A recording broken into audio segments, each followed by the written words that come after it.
தெரியுதா? கரண்டே வரல. மகர ராசிக்காரர்கள் எல்லாம் வாங்க.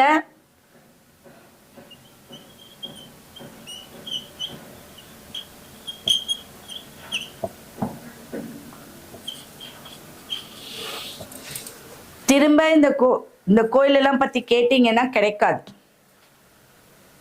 புரியுதுங்களா? இதெல்லாம் அற்புதம் அப்படின்னு சொல்லிட்டேன். இது வரைக்கும் இருக்கிறத விட இது ஒரு படி மேல போய் அற்புதமான ஒரு விஷயத்தை கொடுக்கக்கூடிய ஒரு அம்சம். சரிங்களா? மகர ராசிக்காரர்கள், இந்த மகரம் அப்படிங்கிறது புண்ணிய காலம், தட்சாயன காலம் அப்படின்னு சொல்றோம் இல்லையா? இந்த காலத்தை நிர்ணயிக்கக்கூடியது மகரம் தான். சூரியன் மகரத்துக்குள்ள நுழையும் போது அப்படின்னு சொல்றாங்க இல்லையா? அப்போ அந்த மகரத்துக்குள்ளதான் நிறைய விஷயங்கள் பிரிக்கப்படுது. கர்மா பிரிக்கப்படுது, கர்மாவே ஏற்கப்படுது. அத்தனை விஷயங்களும். ஒருத்தன் தொழில ஜெயிக்கணுமா, அவனுடைய 10ஆம் இடத்தை பாரு, அது போக மகரத்தை பாரு. எப்பவுமே காலபுருஷனை ஒரு விஷயத்த பார்த்துக்கணும். காலபுருஷனா மேஷத்துல இருந்து ஒரு விஷயத்த பார்த்துக்கணும். இப்ப 10ஆம் பாவம் ஒருத்தருக்கு சிம்மமா வருதுன்னா மகரத்தையும் பார்க்க வேண்டும். அப்ப மகரம் நல்லா இருந்து சிம்மம் நல்லா இருந்தா தொழில அற்புதமா ஜெயிப்பாங்க. அப்போ இந்த மகர ராசிக்காரர்கள் இந்த வருட குரு பயிற்சி, அது இன்றைய நாள்.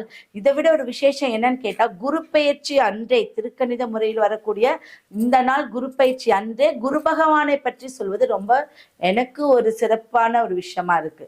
அது அந்த அருள் எனக்கு பிராப்தம் எனக்கு கிடைச்சிருக்குன்னு தான் சொல்லணும். சரிங்களா? அந்த பிராப்தம் உங்களுக்கு கிடைக்கணும் அப்படிங்கிறத நீங்க அதை தெரிஞ்சுக்கணும். ஓகே. அப்ப மகர ராசி ஜலநாதீஸ்வரர், ஜலநாதீஸ்வரர் இதெல்லாம் நீங்க கேள்விப்பட்டு நோட் பண்ணிக்கோங்க. அந்த கோயிலெல்லாம் ஜலநாதீஸ்வரர் திருக்கோயில் தக்கோலம் என்ற ஊரில் இருக்கு. தக்கோலம். ஓகே. இந்த மகரம் இந்த தலத்தோடைய ஒரு சிறப்பே பார்த்தீங்கன்னா, இத்தலத்துல தட்சிணாமூர்த்தி தனது தலையை சற்று வலது புறம் சாய்த்தபடி உட்கடி ஆசனத்தில் அமர்ந்து அருள் பாலிக்கிறார். கொஞ்சம் சாட்சி எங்கேயாவது குரு சாட்சி பார்த்துருக்கீங்களா? இல்ல. அப்ப மகரத்துல சனி பகவான், சனினா கொஞ்சம் ஒச்சம் இல்லையா? சனி பகவான் என்ன பண்ணுவார்? ஏதாவது ஒண்ணு. இப்ப சனி மகர சிம்ம கும்பத்துல இருக்கிறவங்களா, மகரத்துல இருக்கிறவங்களா அப்பப்ப இப்படி சாஞ்சு உட்காருவாங்க, சாஞ்சு நடப்பாங்க, தலையை கைக்கு வச்சுட்டு இருப்பாங்க. இப்படி ஏதோ ஒரு ஆக்டிவிஷன் அவங்க கிட்ட இருந்துகிட்டே இருக்கும். நீங்க நோட் பண்ணிட்டு எனக்கு நீங்க கமெண்ட் பண்ணுங்க. அப்போ அங்க இருக்க குரு பகவான் என்னவா இருக்காரு? தலை சாய்த்தபடி இருக்காரு. அது அங்க விசேஷம். அப்போ அசால்ட்டா ஒரு விஷயத்த அசால்ட்டா மூவ் பண்றவங்க யாருன்னா மகரம். ஒரு மாதிரி ரொம்ப ஈஸியா மூவ் பண்றாங்க. ஓகேவா? அப்ப அந்த தலமான தட்சிணாமூர்த்தி தனது தலையை சற்றே வலது புறம் சாய்த்து உட்கடி ஆசனம், ஆசனங்கிறது ஒவ்வொன்று இருக்கு, அதுல உட்கடி ஆசனத்துல அமர்ந்து அருள்பாலிக்கிறான். திருஊரல் எனப்படும் இத்தலத்தில், திருஊரல் அப்படிங்கக்கூடிய ஒரு இந்த தலத்துல எப்போதுமே சுவாமியின் பாதத்தில் ஊற்று நீர் சுரந்து கொண்டே இருக்கும். இதுதான் விசேஷங்க. எப்பவுமே சுவாமியோட பாதத்துல ஊற்று நீர் சுரந்து கொண்டே இருக்கும். அப்போ மகரத்துல பாத்தீங்கன்னா எப்பவுமே ஒரு தன்மை இருந்து கொண்டே இருக்கும், பவர் இருந்துகிட்டே இருக்கும். அதனாலதான் அங்கிருந்து எல்லாம் காலங்களை பிரித்து எடுக்கக்கூடிய ஒரு அமைப்பா இருக்கு.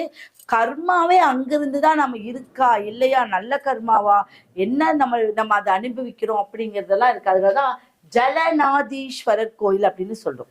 ஜலநாதீஸ்வரர் கோயில். அப்ப ஜலம் அங்க இருந்துகிட்டே இருக்கு. நீர் ஊற்று இருக்கக்கூடிய ஒரு இடம்லாம் பாத்தீங்கன்னா பர்ஃபெக்ட். அங்க என்னைக்கும் குளுமை நிறைந்த இடத்துக்கு போயிட்டு வந்தா உடல் நல்லா சுத்தமாகும், மனம் சுத்தமாகும். அப்ப அது சிறப்பான ஒரு விஷயம். இந்த ஸ்தலத்துக்கு போயிட்டு வரும்போது ஊற்றுனா என்ன? பெருக்குன்னு அர்த்தம். பெருகிட்டே வருது. அப்ப பணப்பெருக்கம் உங்களுக்கு உண்டு பண்ணிக்கிட்டே தான் இருக்கு. சரிங்களா? சரி.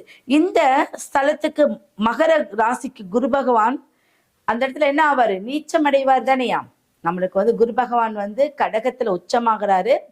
ஆனா மகரத்துல நீச்சம் அடையக்கூடிய ஒரு கிரகம்னு பாத்தீங்கன்னா குரு பகவான். அப்ப வலிமையை இழப்பார். அந்த இடத்துல சிலருக்கு வலிமை இழக்க, நீச்சமான ஒரு குரு ஒரு லக்னத்துக்கு 2ல் இருந்தாலோ 4ல் இருந்தாலும் வலிமை இழக்கக்கூடிய ஒரு அமைப்பு உண்டு பண்ணும். அப்போ இந்த மகர ராசியின் இந்த தலத்துல தட்சிணாமூர்த்தியை வணங்குவதன் மூலியமா நீசப்பட்ட பாதிப்புகள் அனைத்துமே குறைஞ்சிடும். உங்களுக்கு அதுல குரு நீசமா இருந்திருந்தாலோ இல்ல அந்த இடத்துல எப்பவுமே நீசம் ஆகக்கூடிய ஒரு கிரகம் அப்படிங்கிறதுனால நிச்சயம் உங்களுக்கு பாதிப்புகள் அந்த இடத்துக்கு போயிட்டு வந்தா குறைஞ்சிரும். தொழில முன்னேற்றமா இருக்கும்.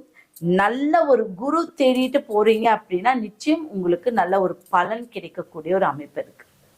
அப்ப இந்த மகரத்துல என்னைக்கும் சிறப்புகள் இருக்கு அப்படின்னா அப்போ அந்த குரு சாய்ந்த நிலை என்னன்னா ரொம்ப சீக்கிரமா நிவர்த்தி அடையிறது. ஒரு ரொம்ப பயமா இருந்து ஒரு இடத்துல நிக்கிறதுக்கோ அசால்ட்டா என்ன நம்ம சீக்கிரம் செஞ்சிடலாம். அப்படி சீக்கிரம் உங்களுக்கு ஒரு அருள் கிடைக்கணும், சீக்கிரமா ஒரு விஷயத்த நீங்கள இருந்து மீண்டு வரணும் அப்படின்னா இந்த கோயிலுக்கு நீங்க போயிட்டு வாங்க. அரக்கோணம் வட்டம் ராணிப்பேட்டை மாவட்டத்துல இருக்கு. நீங்க நெட்ல போட்டீங்கன்னா இந்த கோயிலை பத்தி நீங்க தெரிஞ்சுக்கலாம். இந்த கோயிலுக்கு போகும்போது 2 தேங்காய், வெத்தலை பாக்கு, பூ, பழம், மாலை, வஸ்திரம் வாங்கிட்டு போங்க. குரு பகவானுக்கும் ஈஸ்வரனுக்கும் வஸ்திரங்கள் வாங்கிட்டு போறது ரொம்ப ரொம்ப பவர் உங்களுக்கு. அதை மிஸ் பண்ணாதீங்க. உங்களுடைய நட்சத்திரத்தை மெயினான விஷயம் ராசி நட்சத்திரத்துக்கு அர்ச்சனை பண்ணிட்டு அப்புறம் மற்றவர்களுக்கு அர்ச்சனை பண்ணி அந்த இடத்துல உட்கார்ந்து 27 முறைகள் உங்களை அந்த கடவுளை பற்றி நீங்க மனசுக்குள்ள சொல்லிட்டு வந்துட்டு அப்புறமா கிளம்புங்க. அது உங்களுக்கு பவரான ஒரு விஷயமா இருக்கும். நிச்சயம் இந்த மகர ராசினருடைய கர்மா குறையக்கூடிய ஒரு வாய்ப்பு உண்டு. நம்ம அடுத்த ராசிக்கு போயிடலாமா?